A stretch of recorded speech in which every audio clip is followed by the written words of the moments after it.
Hey, hey, hey, go-getters! I was thinking we should be go-getters or get-goers. I don't know, go-getters. Have you ever been called a go-getter? My dad used to call me a go-getter when I was a little girl sometimes because I was busy doing stuff and getting into activities and usually, sometimes getting into trouble.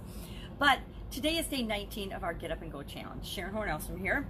And we're going to talk a little bit more about the Dream 100. We brought it up yesterday, I brought it up, and if you haven't heard of the concept, I really encourage you to embrace this. This has been the most powerful thing in terms of my online success. And I guess I was inadvertently doing it offline, and I didn't even realize it when I had offline businesses. I was using this strategy, and I'd never heard of it, and I didn't really know what it was.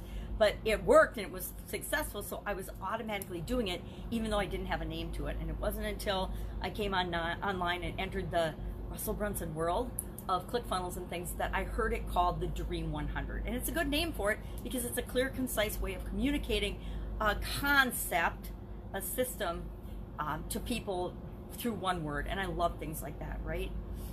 And we don't all have the exact same definition of it, but we're getting closer, right? It's not like beauty where everybody has their own definition of it. Dream 100, more and more people are getting the same or a similar, not the same, but a similar definition, a similar way of implementing the Dream 100 process. So today I want to talk about your Dream 100 plan, and I'll share my Dream 100 plan with you and some of the things that I've done that have been really, really successful in work and some that have been epic failures. Now, one of the biggest mistakes you can make with the Dream 100 is just making the list and then starting to ask those people for something, right? Looking to get something instead of giving something first. One of our core principles and core values, excuse me, as business owners should always be to give a ton of value and serve first, right? We serve first. I think it's fascinating that people resist sharing their information and giving value as if no one else on the planet knows what they know. I think it's pretty arrogant and egotistical to think that anything I know is secret or proprietary, because guess what? It's not. Everything that we know has come to us through experiences and learning and lessons learned, and we can repackage it up and share it with people to help them to have discoveries and epiphanies faster for themselves. But the truth is, there's very little that hasn't been known before or come before in some way, shape, or form. Pretty much all the universal laws have been around since the universe has been around, right? Yet it's repackaged, reshared, reimagined, renamed, recreated multiple times by different people, as it should be, because each of us conveys information in a way that other people can relate to and some other people can't. I have heard some of the same concepts and the same personal development phrases and things for decades, yet I didn't apply many of them until somebody, like maybe it might have been the 12th time I'd heard it or the 50th time or the 1000th time I'd heard it, that it impacted me and I actually said, oh, I get this, I hear this now. Because we don't hear things until we're ready. We don't see things until we are willing and able to see them. It's just the way we're wired as human beings. We filter out way more of the world because otherwise we die of overstimulation. If you don't know what I'm talking about, have you ever gone on the internet to look for something and then realized that hours had gone by because you've gone down all these different rabbit holes? You went on there to answer a specific question. I remember when the internet first came into being, I was working and I don't remember where I was working. I was probably working, I don't remember. I was working in corporate America though, and I had businesses on the side. I had 2 little kids, and I was married and super duper busy. Yet I was so fascinated by the internet that I remember there were a couple of nights that I discovered the internet and I was like so enamored. I stayed up all night long on the internet because I had gone down these rabbit holes and got no sleep. It was like college, pulling all-nighters because I was so excited about this internet thing. And it was amazing to me that so much information was available at our fingertips. This was like when the internet first came into being. So we can get down those rabbit holes, and we want to be careful about that. But if you've ever done that, you know what I'm talking about. So Dream 100 action plan. I got a little off tangent there. Let's talk about what and how you're going to do. My first question for you is, do you personally have an online presence? Do you have social media accounts? What is your favorite social media account? Which social media platform are you most familiar with? And then as a business, if you're a business owner or an entrepreneur or want to be business owner or entrepreneur, do you already have an online component to your business, or do you have an online business? Share those things in the comments below, because that helps me to know where we're all coming from. Whether you have an online business or not, whether you have a component to your business that's online or not, now is the time in the midst of this COVID-19 pandemic to create one. I think I've been trying to get offline businesses to have an online component for the last couple of years, and I wish I had been able to serve and help more people up to this point, because I think that a lot more businesses would be in a better position had they developed their online presence. But it's never too late, right? It's like thinking that you've missed an opportunity. We've never missed an opportunity. We just don't take advantage of the opportunity until it's right for us. Right now is the time that it's right for every one of us as individuals and as businesses or entrepreneurs or solopreneurs or people that want to have a job but a business on the side, whatever your situation. And I've been telling people this for years too. Everyone should have a business on the side, even if we want to work in corporate America, or even if we want to have jobs or whatever profession we want to do. We should still have some side business, some side gig that helps to support us for all the things that we want to do and experience in life, and to give us that sense of confidence and freedom that we also deserve. So Dream 100 can help us do that. So my first question is, do you have an online component or online presence? Yes or no? And if not, we're going to all create one. I'm telling you right now, we're going to all make sure that we have one and create one, because guess what? That is the fastest, easiest way to reach your people and to reach your Dream 100, which have the people that you want to reach, right? So yesterday we made our list of 10 Dream 100 people. We're just going to talk about the first 10 people that you listed, or podcasts, blogs, whatever, because behind each podcast or blog, there's a human being, a person, right? It's like this fallacy that we have B2B businesses, business to business, or B2C, business to consumer. Guess what? Every B has a C, a consumer, a person behind it. It's all people, right? It's all relationships. And the number one mistake people make when they're doing their Dream 100 is they just go in for the kill. It's like, if you're on social media, you know exactly what I'm talking about. Somebody sends you a friend request, you accept the friend request, and they immediately message you about their opportunity, their business, their what it is that they do, and can you get on a free call with them or a 15-minute call with them? LinkedIn has gotten rampant with that, and that's because there's gurus out teaching, hey, here's a strategy you use to interact with people on LinkedIn and to get new customers. I hate it because that they're teaching people. It's like what I learned in network marketing that caused me to hate and quit network marketing was the do it this way, this is the way it's always been done, and it's a big spammy, scammy way of approaching people. It's dishonest, it's unethical, and it's wrong, and it feels crappy. If it feels crappy to you, it's not right for you. That's how I was trained to do network marketing, and why I love the network marketing industry from a personal development standpoint. I hate it from the whole friends and family approach. It's bogus. I have been in business for 47 years, and I am trying to think if my family has really ever been a customer. They were customers, free customers for my Italian food business for decades, but never have they gone out and really been a customer. Sometimes for other organizations and things, they buy the products, but for the most part, friends and family are not a part of any of my businesses. And I don't even know if they knew what I did in corporate America for over a quarter century. And I think they knew what some of my businesses did, but a lot of them, my family had no idea, right? And that's just the way it is. So why would we expect in any industry like network marketing for our friends and family to want to be involved? So I hate that, and I hate that we would ask people for something before we give them any value, or before we even know if what we have to offer is for them.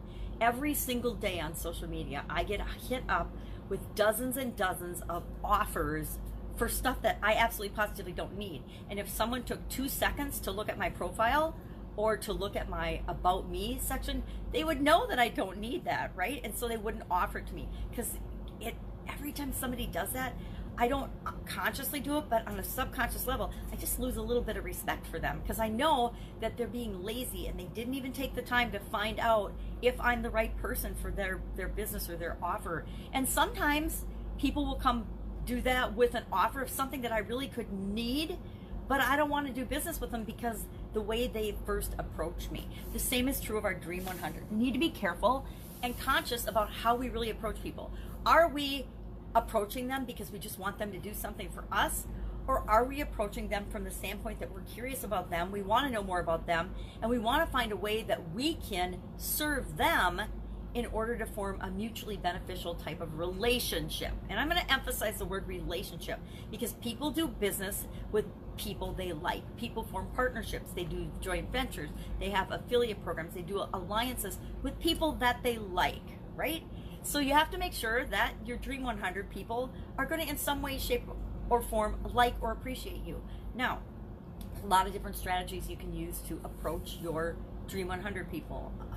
And the people, let's just talk about your top 10 people. So you made a list of 10 people or podcasts, because again, there's a person doing that podcast. You want to find out about that person. The best, fastest, easiest way to find out about people is to find them on social media. Find them on the different platforms. If you don't know where they are, go look. You can do this in just a few minutes, right? You can, it's not hard to find anybody. Google the person or the podcast or whatever and find out who's behind it, and then start following that person. Follow them on social media. That's step one.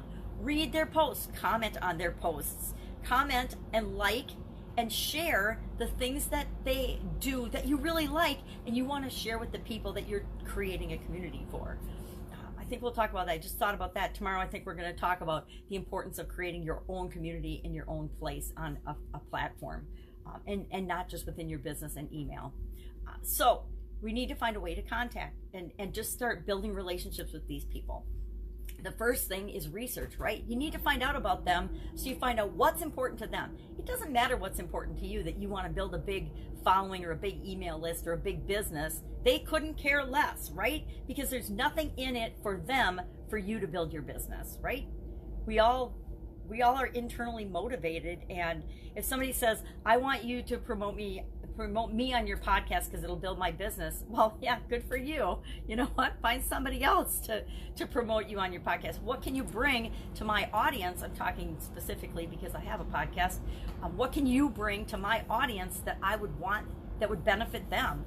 And most people that are influencers is that have a platform, they are concerned about adding value to their audience. So one of the quickest, easiest ways for you to get in well and build a relationship with your Dream 100 category is by finding a way to provide value to them.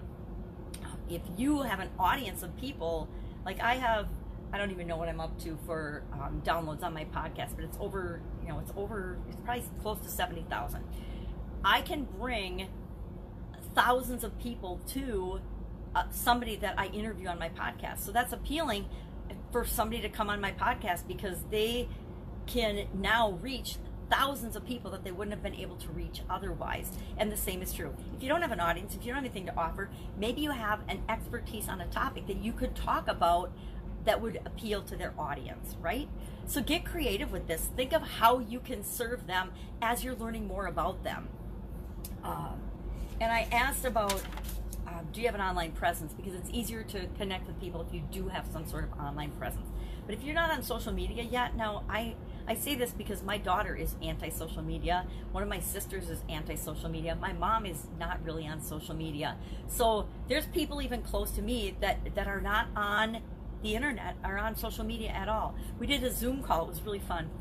Friday night we did a wine and beer Zoom call with my family in like 5 states, which was really, really fun because we haven't been able to see each other or get together for anything or holidays or anything lately. So we did it ended up being a 4-hour Zoom call. Zoom lifted the time limit because COVID-19, and I thought we'd be on for like 45 minutes, and then I got the message, oh, because of COVID-19, we've lifted the time limit on Zoom calls. So we were actually on as a family for 4 hours, and some dropped off and some came on, and it was just really amazing. And we talked about we're going to do that every week. Once a week, we're going to have a family Zoom call just to kind of touch base, check in with each other, see how we can help each other out with ideas and things to keep ourselves active and busy, because some of us are working with little kids. I've got a 4-year-old granddaughter that I'm with all week, and my nephew has a 7-year-old and a 4-year-old at home. So it's fun to find out what kind of things they're doing. And they're actually in the military, so they can take her to daycare the 4-year-old during the week while the 7-year-old's being homeschooled. So it's really, everybody's situation's different. So we want to build relationships with these people. Now, more than ever, is a perfect time to get on social media and find out what's important to the people that you want to connect with.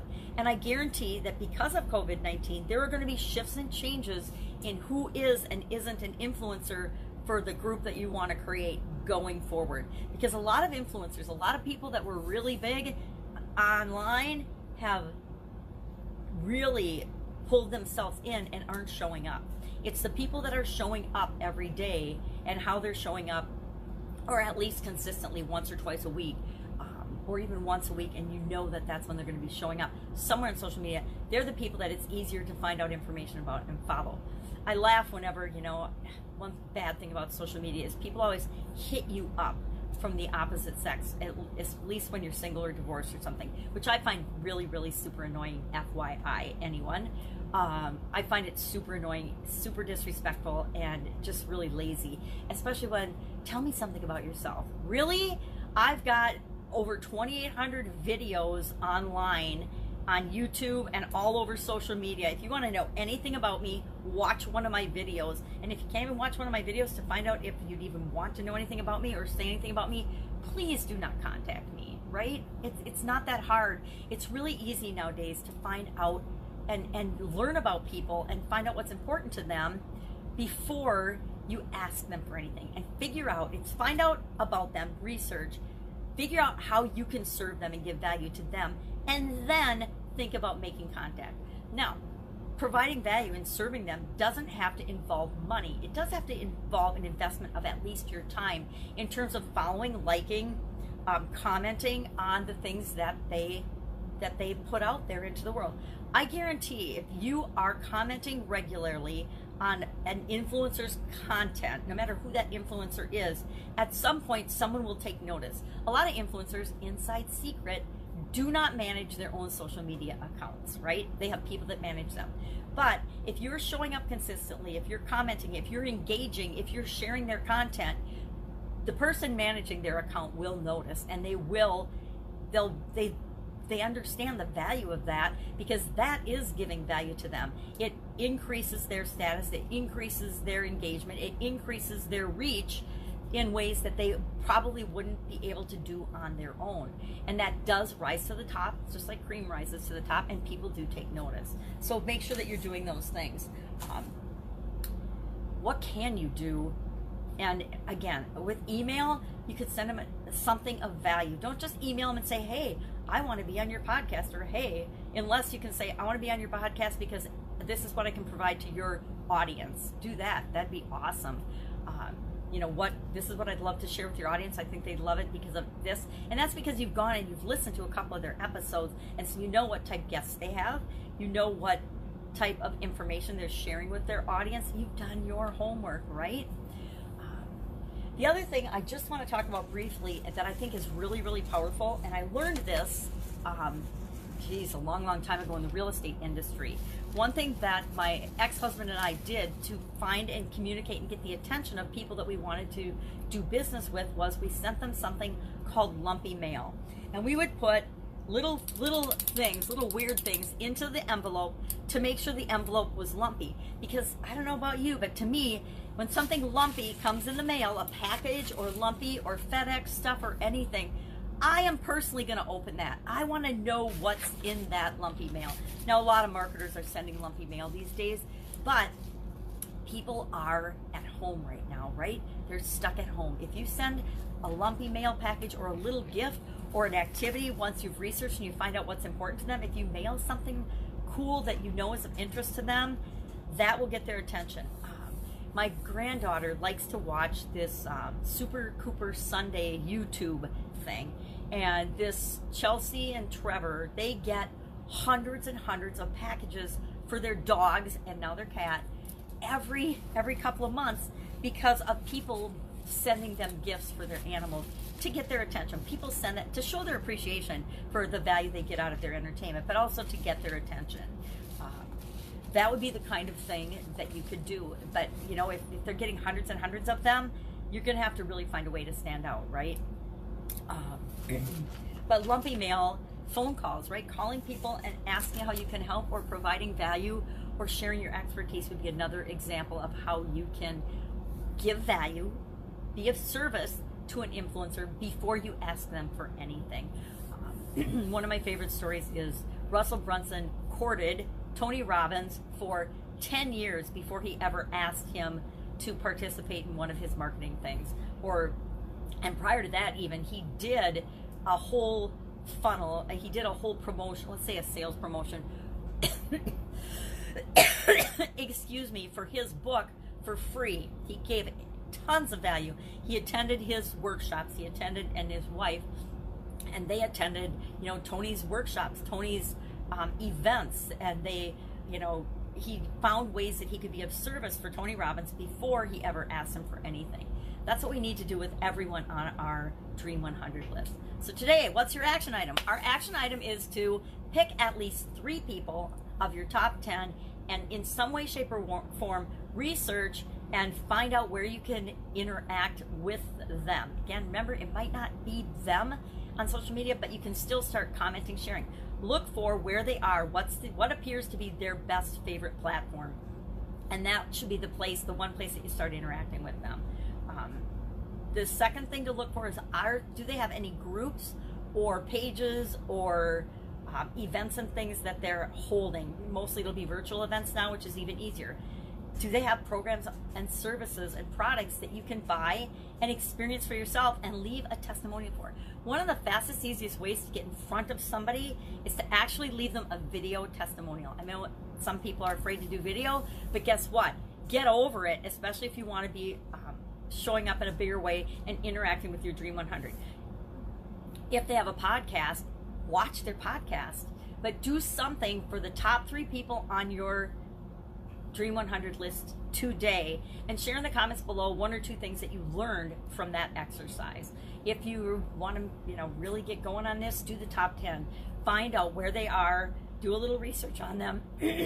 I actually, I've gotten lazy about it, but I used to keep a spreadsheet where I would keep information on my Dream 100. And now I've done Dream 100 for myself in different categories and helped other teams do it. And it just got overwhelming. So I stopped keeping it on a spreadsheet of my own. But I might go back to that as I'm moving into a different direction. So I'm going to do this assignment 2 today and Dream 100 myself some research. But I've been kind of doing that on an ongoing basis for about 2 years now. So I've been working my Dream 100. That's how I formed and did a partnership.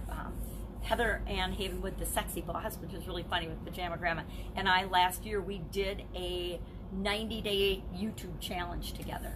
And that's how you get and do and form relationships like that. I had done a couple things for her first. We've been Facebook friends for like 9 years or 10 years, I think. 9 years at the time.